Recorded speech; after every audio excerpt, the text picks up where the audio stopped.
Selamat hari Minggu Bapak Ibu, Papa Mama di GSJA Trinitas Semarang. Kita ketemu lagi. Saudara, hari ini kita akan bicara mengenai godly parenting.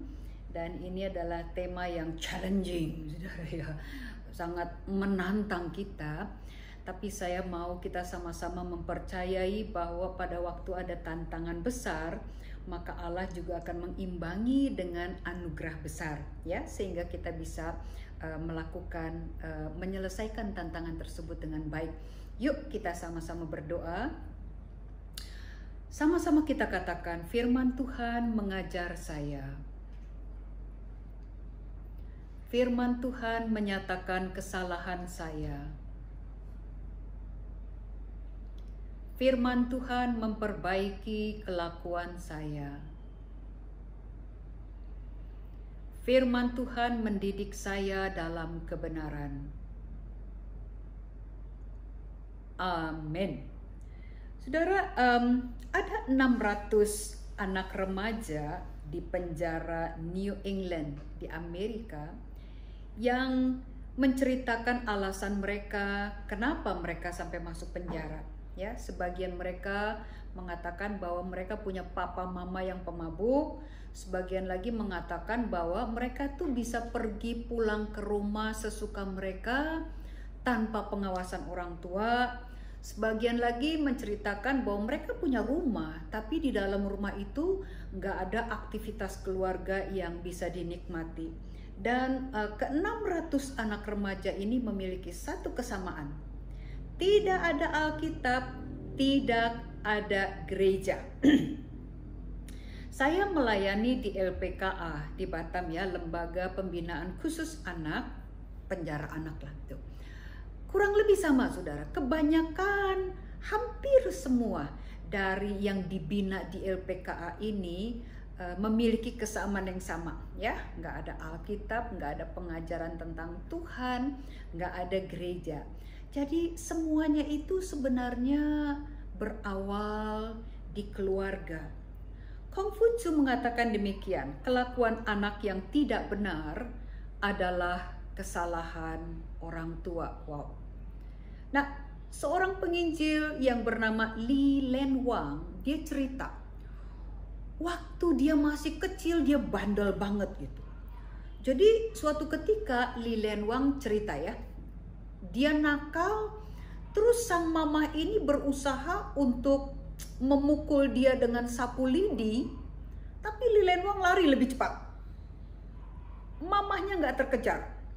Nah, karena Li Len Wang melesat di depan sang mama udah nggak mungkin bisa kejar, akhirnya mama ini memukuli dirinya sendiri dengan sapu lidi itu, sambil berkata, saya gagal karena saya nggak berusaha baik mendidik anak saya menjadi anak yang baik. Nah, waktu Li Len Wang melihat mamanya memukuli diri sendiri, Li Len Wang balik ke arah mamanya dan dia peluk mamanya, dia minta ampun mamanya. Nah, itu adalah sebuah pengalaman yang akhirnya mengubah Li Len Wang. Saudara, Efesus pasal yang ke-6 ayat yang ke-4 mengajak kita para orang tua untuk mendidik anak-anak kita di dalam ajaran dan takut akan Tuhan. Ya. Nah, sama-sama kita baca di dalam Ulangan pasal yang ke-6 ayat 6 sampai 7. Bapak Ibu bisa lihat di screen ini. Apa yang kuperintahkan kepadamu pada hari ini, haruslah engkau perhatikan. Haruslah engkau mengajarkannya berulang-ulang kepada anak-anakmu dan membicarakannya apabila engkau duduk di rumahmu, apabila engkau berbaring, dan apabila engkau bangun. Pertanyaan saya, apakah Bapak Ibu mengajarkan berulang-ulang firman Tuhan kepada anak-anakmu? Saudara, tetangga saya dulu, ya, hari ini lain, dulu adalah orang dari Myanmar. Kami biasa tuker-tukeran makanan gitu, ya. Suatu hari Sabtu, waktu saya nganter sedikit makanan untuk tetangga saya ini, saya menyaksikan sebuah pemandangan yang sangat mengesankan, saudara. Saya menemukan sang bapak sedang mengajarkan anak-anaknya kitab suci mereka. Nah, pemandangan seperti ini belum pernah saya jumpai di dalam keluarga Kristen, saudara. Ini sangat menyedihkan. Nah, orang Kristen jarang punya kesempatan untuk mengajar anak-anaknya perintah-perintah Tuhan, bukan karena terlalu sibuk, tapi karena menganggap itu kurang penting. Itu sebabnya tidak diusahakan. Kalau itu kita teruskan, kalau kita biarkan anak-anak kita tumbuh demikian tanpa pengajaran firman Tuhan di dalam rumah, Bapak Ibu harus bersiap-siap. Ke depannya kita akan menghadapi, saudara, kita akan menyambut generasi yang anti Tuhan. Bayangkan, bahwa mereka nggak mendapatkan pengajaran firman di rumah setiap hari ya. Kalau di gereja seminggu sekali. Sementara dari internet setiap hari mereka dibombardir, diindoktrinasi Tuhan. Dengan segala sesuatu yang kita nggak tahu apa yang masuk ke dalam pikiran mereka, hati mereka, jiwa mereka. Jadi kalau kita nggak waspada sebagai orang tua Kristen terhadap anak-anak kita, menghidupi, melakukan yang Tuhan perintahkan, generasi anti Tuhan ini betul akan terjadi, saudara. Nah, pada waktu kita mengajar berulang-ulang perintah-perintah Tuhan kepada anak-anak kita di dalam rumah kita sendiri, kita sebenarnya sedang melaksanakan amanat agung Tuhan, saudara, di dalam rumah. Ya, kita sedang memuridkan anak-anak kita sendiri menjadi murid-murid Kristus, mengajar mereka semua perintah yang Tuhan sudah berikan kepada kita. Dan saya merasa ini adalah kehormatan besar untuk saya, karena saya sendirilah yang menuntun anak-anak untuk menerima Yesus. Ya, walaupun orang lain melakukan, nggak masalah, saudara. Tapi buat saya sendiri, ini kehormatan besar buat saya. Saya sendiri yang menuntun anak-anak saya untuk menerima Yesus. Firman Tuhan itu mengajar kita. Firman Tuhan itu menyatakan kesalahan kita. Firman Tuhan itu memperbaiki kelakuan kita. Firman Tuhan mendidik kita dalam kebenaran. Nah, tanpa Alkitab yang mengoreksi hidup kita, kita akan menjadi monster atas sesama kita, saudara.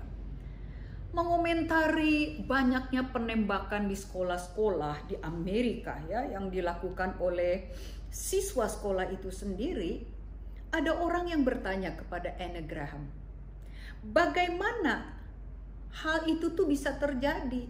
Mengapa kok Tuhan biarkan itu terjadi? Nah, Anne Graham kemudian berbalik bertanya, bagaimana hal itu tidak terjadi? Jika Alkitab yang mengatakan jangan membunuh, kasihilah sesamamu manusia, dilarang diajarkan di sekolah-sekolah umum. Nah, mana ada Alkitab, mana ada buku, saudara, seluar biasanya Alkitab yang memiliki efek mengubah sedemikian rupa. Karena Alkitab ini adalah kitab yang di dalamnya ada Roh Allah yang mengubah hati manusia.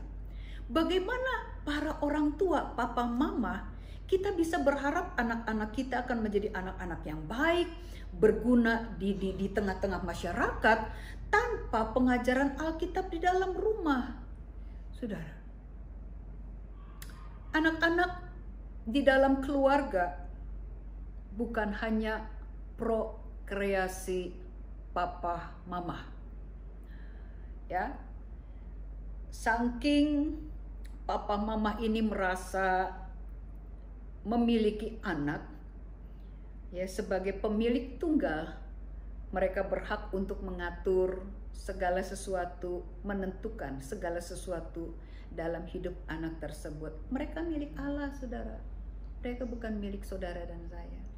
Anak-anak kita adalah anak-anak milik Allah yang dipercayakan kepada kita. Tuhan yang menciptakan mereka. Ya, ada beberapa tipe orang tua, saudara dan saya masuk di dalam yang mana? Yang pertama, tipikal orang tua permisif. Ini adalah orang tua yang menghindari konfrontasi, tidak ada instruksi, dan cenderung orang tua yang lemah, ya, takut ribut sama anak. Ini kayak Imam Eli gitu. Yang kedua, tipikal orang tua yang agresif. Ini otoriter.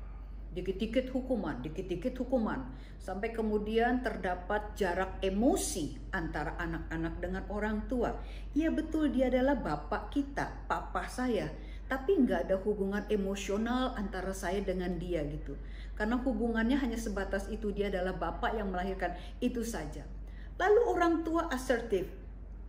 Ini adalah tipikal orang tua yang standarnya jelas, saudara, tapi fleksibel, ya, dan demokratis. Nah, Tuhan mau kita menjadi orang tua yang sesungguhnya dengan pertolongan Tuhan kita bisa, saudara. Saya sadar bahwa memang kita adalah produk dari orang tua kita, sehingga kadang-kadang trauma masa kecil kita itu terbawa kepada hari ini. Ya, misalnya kalau dulu kita diperlakukan keras oleh orang tua kita, maka hari ini kita cenderung untuk bertindak keras kepada anak-anak, seperti balas dendam gitu, saudara. Ya, dulu saya susah, jadi kamu juga harus ngalami susah supaya kamu rasa apa yang saya alami gitu, saudara. Papi saya adalah papi yang luar biasa. Hari itu dia belum percaya kepada Tuhan Yesus, ya, jadi dia nggak mengerti menjadi bapak yang baik itu seperti apa. Suatu ketika waktu saya bertengkar dengan papi saya bilang sama papi saya, kami ini 8 bersaudara, saudara, ya. Dan saya bilang, papi, seharusnya papi itu bersyukur loh sama Tuhan. Nggak ada seorang pun dari 8 anak ini nih yang kayak papi. Karena papi saya itu seorang penjudi, dia perokok berat, saudara. Ya, lalu kemudian papi saya dengan santainya, lalu dia bilang begini kepada saya sambil ngerokok, justru gua nyesel nggak ada yang seperti gua gitu, saudara. Ya, jadi kita karena pengalaman kita dulu waktu masih kecil mengalami penolakan, trauma-trauma, maka cenderung biasanya itu kita perlakukan juga kepada anak-anak kita. Saudara, memang betul kita adalah produk dari orang tua kita, benar adanya.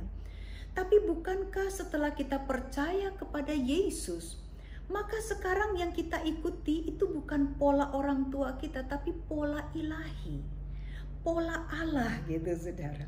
Jadi sedapat-dapatnya justru kita berusaha supaya apa yang buruk yang kita alami dulu, hari ini nggak perlulah dialami oleh anak-anak kita.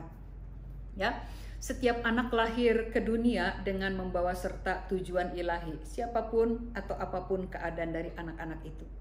Yes. Nah, peran orang tua adalah mengantar anak-anaknya sampai kepada tujuan Tuhan. Jadi memiliki anak ini bukan cuma sekedar perbaikan status, tapi ada tujuannya. Kita orang tua ini mengantar anak-anak kita sampai kepada tujuannya Tuhan. Saudara, di dalam bahasan ini saya mengutip beberapa tulisan dari Dr. Andik. Beliau adalah seorang konsultan dan penata laksana seksual dan reproduksi. Dr. Andik mengatakan demikian, jangan menghabiskan energi untuk menginginkan yang dimiliki anak-anak orang lain, sampai kita kehabisan waktu untuk mempertajam yang Allah berikan kepada anak-anak kita. Sikap kita yang salah sebagai orang tua yang suka membanding-bandingkan apa yang ada pada diri anak-anak kita, memandang yang satu superior, yang lain inferior, bisa menjadi pemicu bagi anak-anak kita untuk mengubur talenta yang mereka miliki. Terimalah anak-anak Anda sebagaimana adanya mereka. Percayalah bahwa mereka datang ke dunia ini dengan dibekali perlengkapan yang cukup untuk mencapai tujuan ilahi yang Allah berikan kepadanya. Saya mengajak Bapak Ibu untuk melihat di PowerPoint ini apa yang Bapak Ibu lihat. kita akan mengatakan hal yang sama, bahwa kita melihat ada setitik putih ya di selembar kertas, setitik hitam di selembar kertas lembar putih ini. Betul saudara ya. Nah, kita begitu. Kita cenderung untuk melihat black spotnya yang kecil dibandingkan kelebihan-kelebihan dari yang banyak dari anak-anak kita. Nah, yang lebih merusak yaitu kita melihat anak-anak kita itu black spotnya, kekurangannya. Sedangkan kita melihat kelebihan anak-anak orang lain, sisi putihnya yang banyak itu. Dan kita nggak ngeliat kekurangan anak-anak orang lain, saudara. Jadi kita abaikan kelebihan yang banyak dari anak-anak kita hanya karena kita ngeliat sedikit aja kekurangan dari anak-anak kita. Saudara, saya bersyukur untuk Yesus. Waktu Yesus memilih murid-murid, dia nggak melihat kekurangan kelemahan para murid. Tapi yang Yesus lihat yaitu potensi di dalam para murid ini. Ya, akan jadi apa mereka di dalam tangannya. Begitu juga dengan anak-anak kita. Hendaknya kita juga memandang, well, hari ini ya anak-anak kita ada kekurangan di sana sini. Tapi saudara, mereka akan jadi apa kelak di dalam tangan Tuhan. Saudara, di dalam bukunya Sexual Holiness, Dr. Andik menjelaskan bahwa dulu orang mengukur pintar tidaknya seseorang dari IQ. Ya, IQ-nya berapa? 116, keren. Ya, IQ-nya berapa? 80, lumayan. IQ-nya berapa? 65, jongkok gitu ya. Nah, seorang yang bernama Dr. Howard Gardner, dia adalah seorang guru besar pendidikan dari Harvard University. Dia memperkenalkan teori yang namanya multiple intelligences. Ada kecerdasan-kecerdasan lain selain IQ. Ya, lalu dia paparkan di sini, saudara bisa lihat di PowerPoint.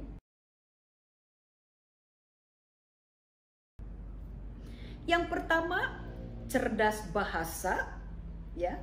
Ada yang namanya cerdas angka, ada cerdas gambar, ada cerdas raga, ada cerdas musik, ada cerdas gaul, ada cerdas diri, ada cerdas alam, ada cerdas kuliner, ada cerdas spiritual.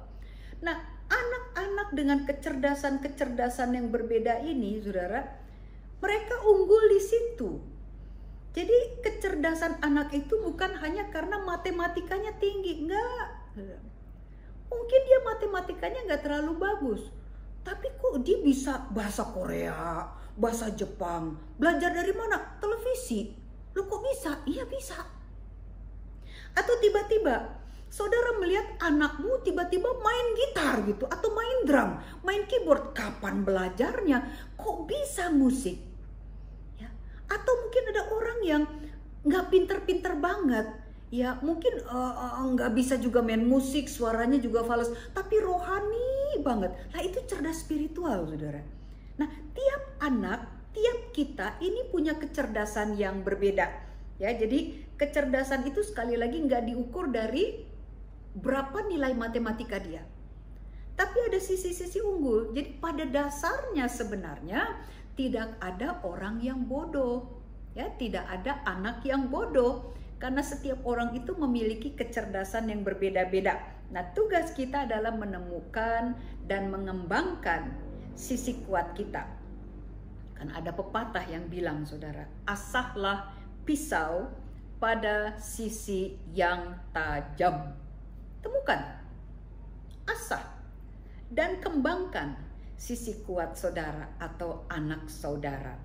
Teman saya punya tas Louis Vuitton, harganya 300 juta rupiah, saudara.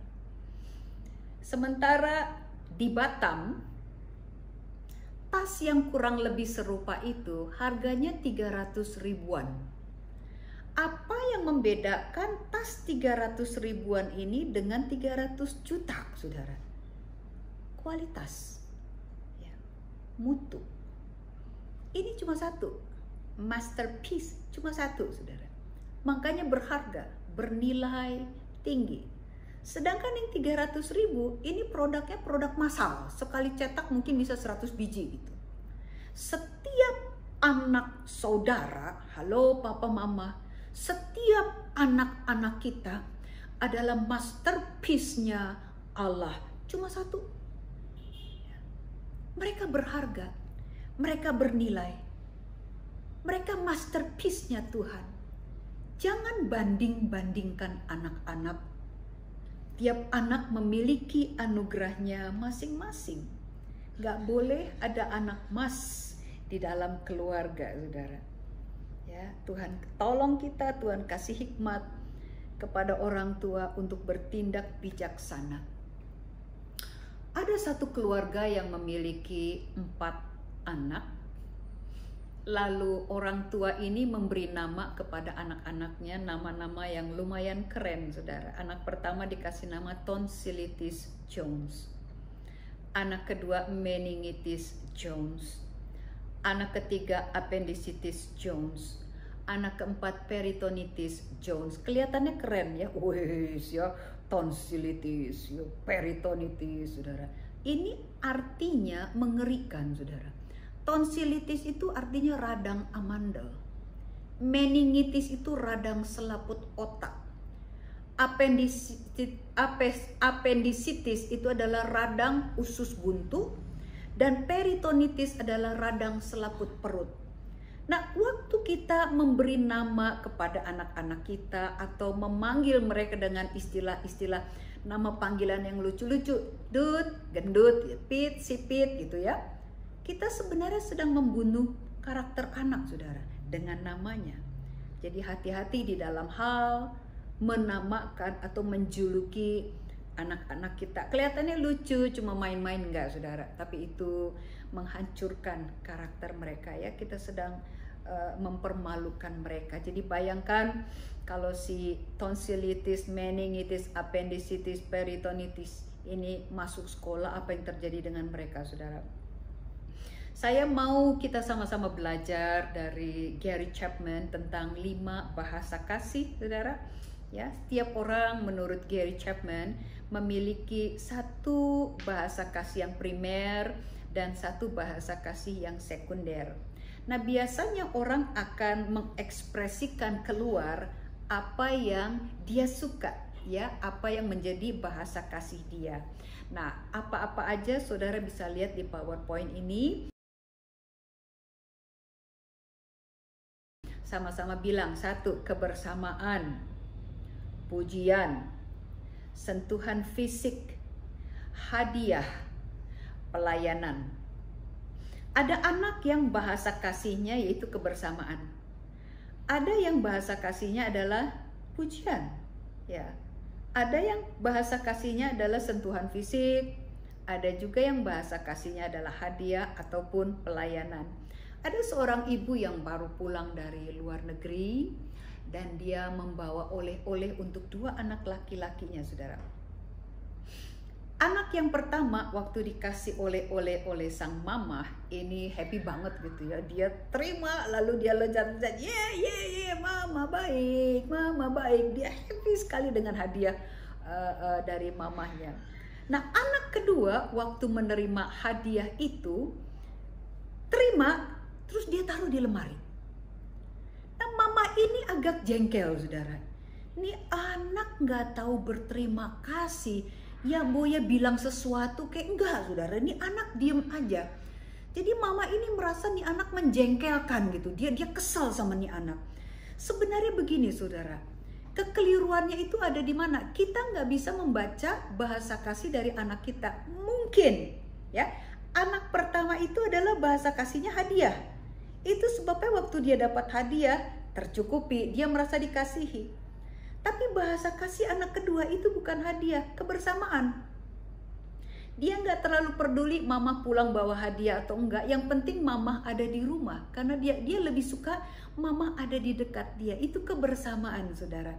Ya nak, tiap anak itu punya bahasa kasih yang berbeda-beda. Nah, tugas kita adalah menemukan bahasa kasih anak-anak itu seperti apa supaya kebutuhan kasih mereka tercukupi di dalam rumah, jadi mereka nggak akan mencari di luar rumah, saudara. Ya, tiap anak ini berbeda-beda. Kita nggak bisa pukul rata. Kita punya 2 anak, sebagai mama yang adil belikan hal yang sama, adil. Enggak, saudara.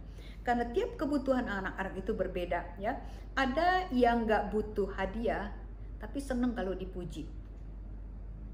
Seneng kalau dibilangin kata-kata yang menguatkan gitu. Ada yang nggak butuh pujian, tapi kepengennya dilayani gitu, saudara. Ya, disiapin makanannya, disiapin bajunya.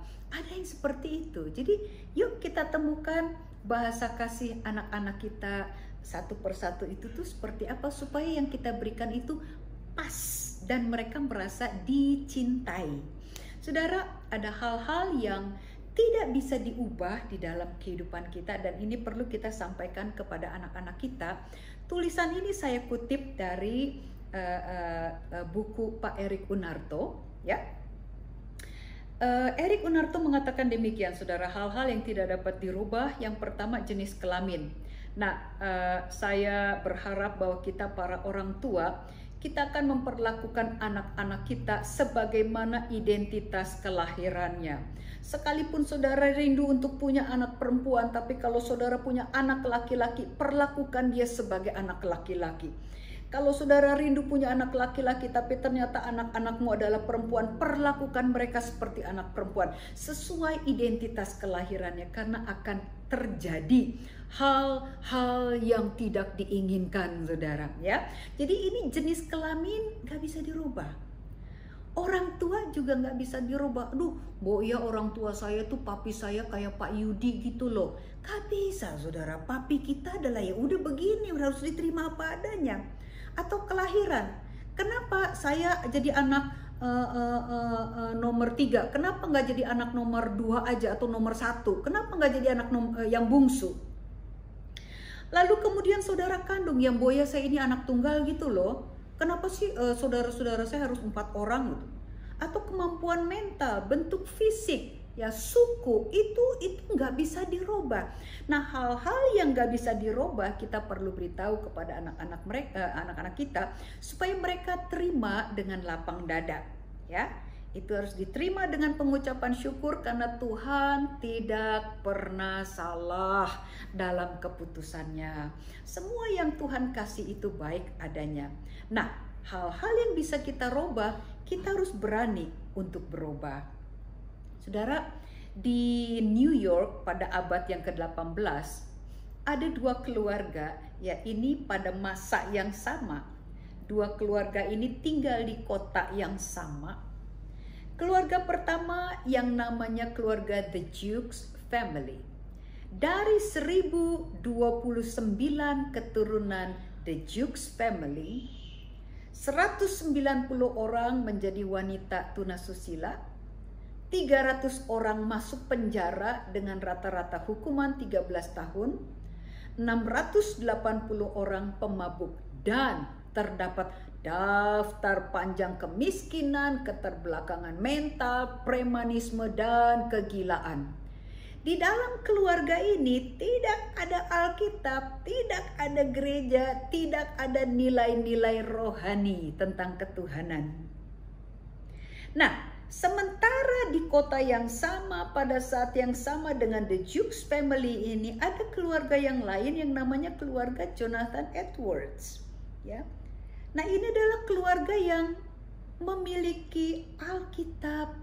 Ya, keluarga yang menekankan nilai-nilai kerajaan surga, keluarga yang mengajarkan takut akan Tuhan. Dari 926 keturunan Jonathan Edwards, 430 orang menjadi hamba Tuhan, 86 orang menjadi rektor universitas, 75 orang penulis buku terkenal, 5 orang anggota kongres, 2 orang senator, 1 orang wakil presiden. Apa yang kita lihat di sini, saudara? Kembali ke semuanya berawal di keluarga. Nah, Albert Taylor mengatakan 1% dari waktu seorang anak ada di bawah pengaruh sekolah minggu. 1%. Jadi Bapak Ibu, kita salah besar kalau kita mengandalkan gereja, mengandalkan sekolah minggu untuk mendidik anak-anak kita. 1%. 7% pengaruh sekolah umum. Dan 92%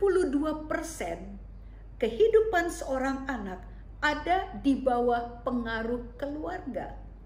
Pertanyaannya, kalau 92% kehidupan seorang anak ada di dalam pengaruh keluarga, apa yang keluarga berikan kepada anak-anaknya, saudara?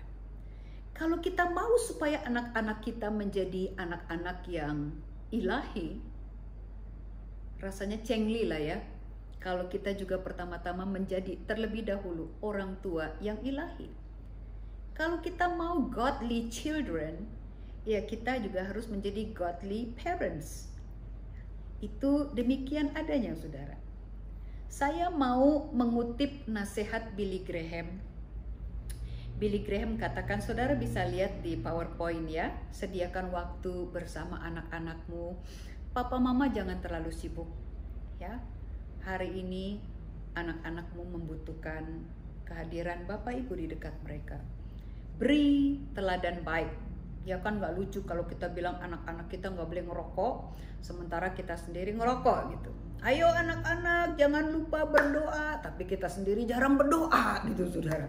Baca Alkitab, kita jarang baca Alkitab, saudara.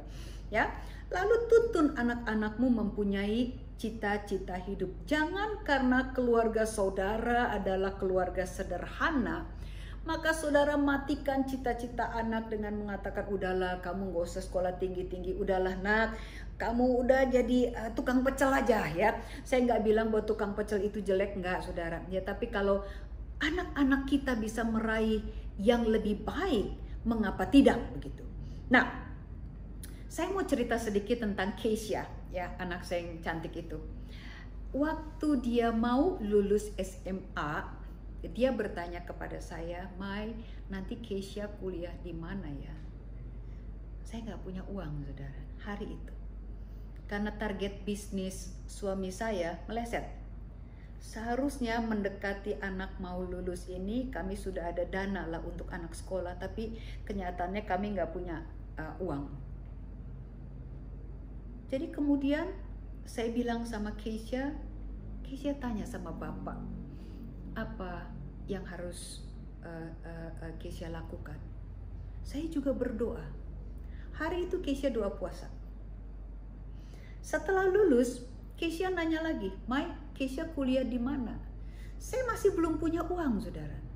Hati mama mana yang nggak teriris hatinya kalau dia nggak sanggup melakukan yang baik untuk anaknya, saudara. Saya nangis kepada Tuhan. Saya minta pertolongan Tuhan, anugerah Tuhan menolonglah saat itu, karena saya udah nggak punya kesanggupan itu, saudara. Nah, hari itu waktu saya bilang sama Keisha, oke Keisha, kamu tanya sama Bapak kamu harus kemana, kamu tanya sama Tuhan harus kemana, nak. Keisha hari itu doa puasa lagi, dan kelihatannya hari-hari itu dia lebih banyak doa puasa daripada mamanya yang pendeta nih, ya. Lalu kemudian singkat cerita, ada tawaran sekolah di Singapura untuk program S1, program kuliahnya yaitu 2 tahun Singapura, 2 tahun Australia, dan ada offer, ya, offernya beasiswa 100%, 50%, 25% dan sebagainya. Nah, Keisha tanya, Mai, kalau Keisha dapat beasiswa 50% gimana? Saya bilang masih nggak sanggup, nak. Kalau 100% gimana, Mai? Ambil aja gitu. Ya. Singkat cerita, kemudian rektor dari universitas ini memberi kepada Keisha anugerah itu, saudara. Keisha terima 100% kuliah dari tahun pertama sampai tahun keempat tanpa syarat.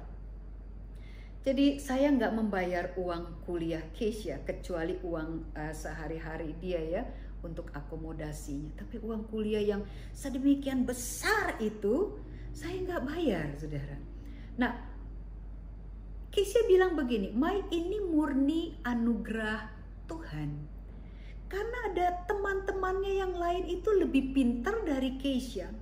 Jadi kalau dasar pemilihan dari rektornya adalah cerdas, seharusnya bukan Keisha yang dapat gitu, tapi anak yang lain. Jadi saya bersyukur kepada Tuhan bahwa Tuhan itu menolong luar biasa. Dan tahun 2014 waktu Keisha diwisuda di Sydney, saya dan suami saya hadir di situ. Saudara tahu siapa yang menjadi top student? Itu temannya Keisha yang memang cerdas banget tuh anak, ya. Waktu anak ini namanya Wan, dia menyampaikan speech di hadapan guru besar dan mahasiswa-mahasiswi dari berbagai belahan dunia. Sekolah itu sekolah internasional. Lalu kemudian di tempat duduk saya nangis, saudara. Tuhan ingatkan kembali kepada saya tentang anugerah itu. Ya, anugerah artinya sesuatu yang gak layak kita terima tapi diberikan kepada kita. Jadi saudara, kalau anak-anakmu punya cita-cita mau jadi dokter, bilang aja, bagus nak, ayo nak, ya belajar yang pintar dan mari kita berdoa sungguh-sungguh supaya Tuhan buka jalan. Itu saudara, tuntun anak-anakmu untuk mempunyai cita-cita hidup, mau jadi apa gitu. Jadi jangan direndahkan, jangan disepelekan. Allah kita, Bapak kita tuh kaya, saudara. Dia yang punya semua jalan. Lalu berikutnya, sediakan kegiatan yang direncanakan, ya. Ini hampir seperti nomor 1 tadi, kebersamaan. Lalu kemudian disiplin anak-anakmu. Ya, kalau mereka salah, biar mereka tahu bahwa itu salah dan itu harus ditinggalkan. Dan kalau mereka benar, puji supaya mereka tahu bahwa itu adalah sesuatu yang harus diteruskan. Nah, yang berikutnya ini yang paling penting, yaitu kata Billy Graham, ajar mereka mengenai Allah, saudara. Juru selamat yang menebus dosa mereka, dan tujuan hidup anak-anak adalah untuk menyenangkan hati Tuhan. Saya dan suami saya, kami bisa tidur nyenyak di Batam, saudara. Sementara anak-anak mereka nggak ada di Batam, ya. Mereka sekolah di luar Batam. Tapi kami bisa tidur nyenyak karena kami tahu mereka nggak akan macam-macam. Itu firman Allah sudah ditanamkan di dalam hidup mereka dari sejak mereka kecil. Takut akan Allah. Ya, saya mau Bapak Ibu mempraktekkan ini sebanyak mungkin yang namanya 5 magic spells. Ya, ini ada 5 mantra ajaib, saudara. Sama-sama kita bilang, I love you. I'm proud of you. You can do it. I'm sorry. Thank you. Ya, Papa sayang sama kamu. Mama sayang kamu. Biar itu diucapkan sesering mungkin kepada anak-anakmu. Tapi jangan masal, anak-anak duduk lalu kemudian Papa sayang sama kalian. Jangan, satu-satu gitu. Ya, itu akan lebih secara pribadi lebih mengena gitu. Lalu bilang sama mereka bahwa Anda bangga dengan mereka. Beritahu mereka bahwa mereka pasti bisa melakukannya. Dorong mereka. Lalu kalau misalnya kita salah, jangan malu untuk berkata, maafkan saya, maafkan Papa, maafkan Mama. Dan ini yang berikutnya, thank you. Apapun yang anak-anak lakukan, mungkin itu nggak sesuai dengan keinginan hatimu, tapi lihat etikat baik yang anak-anak sudah lakukan, berusaha untuk melakukan. Kita harus mengatakan thank you. Ya, dosen saya Ibu Cukai Hatu mengatakan gini, waktu anak-anak masih kecil, kita menceritakan mereka tentang Yesus. Setelah mereka dewasa, kita menceritakan mereka kepada Yesus. Nggak habis-habis, saudara, urusan dengan anak-anak. Nah, jangan putus asa kalau Anda melihat anak-anak Anda hari ini. Karena Tuhan Yesus belum selesai dengan anak-anakmu, saudara. Jangan putus asa. Nah, belum terlambat untuk memulai hal yang benar di dalam rumah. Orang tua harus sabar dengan anak-anaknya, saudara, karena tiap anak itu memiliki perjalanan imannya masing-masing, saudara ya. Dan saya saksikan di dalam pelayanan untuk mempersingkat waktu bahwa anak-anak yang tadinya nggak bisa diharapkan, anak-anak yang bikin susah keluarga, pada akhirnya dialah yang menjadi anak berkat di dalam rumah.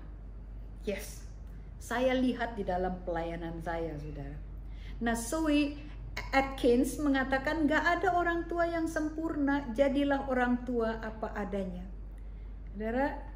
Saudara gak perlu berpikir menjadi yang orang, gak usah, saudara. Pokoknya apa adanya saudara, berdoalah minta hikmat Tuhan, supaya kita bisa menjadi orang tua yang apa adanya, mengajarkan anak-anak kita ajaran dan nasihat Tuhan.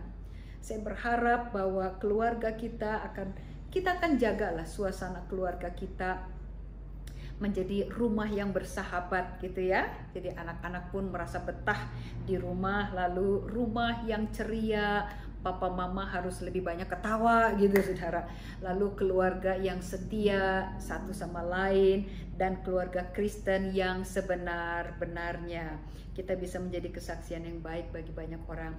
Dan mari saya mengajak papa mama, kita akan baca bersama-sama ayat ini sebagai penutup di dalam Yesaya 54 ayat 13. Bapak Ibu bisa lihat di layar. Sama-sama kita katakan 2, 3. Semua anakmu akan menjadi murid Tuhan, dan besarlah kesejahteraan mereka. Kita ganti sekarang. Anakmu menjadi anakku, ya. Semua anakku akan menjadi murid Tuhan, dan besarlah kesejahteraan mereka. Amin. Tuhan memberkati papa mama, bapak ibu dengan hikmat, dengan anugerah. Kita pasti bisa menjadi orang tua seperti yang Tuhan inginkan. Mari kita berdoa. Makasih Bapa yang baik, Engkau yang sudah menebus hidup kami, Engkau yang sudah mengampuni dosa-dosa kami, Engkau yang sudah memberikan kepada kami hati yang baru, roh yang baru, menolong kami Tuhan untuk menjadi orang tua yang bijaksana bagi anak-anak kami, mengajar berulang-ulang dan tidak menyerah Tuhan.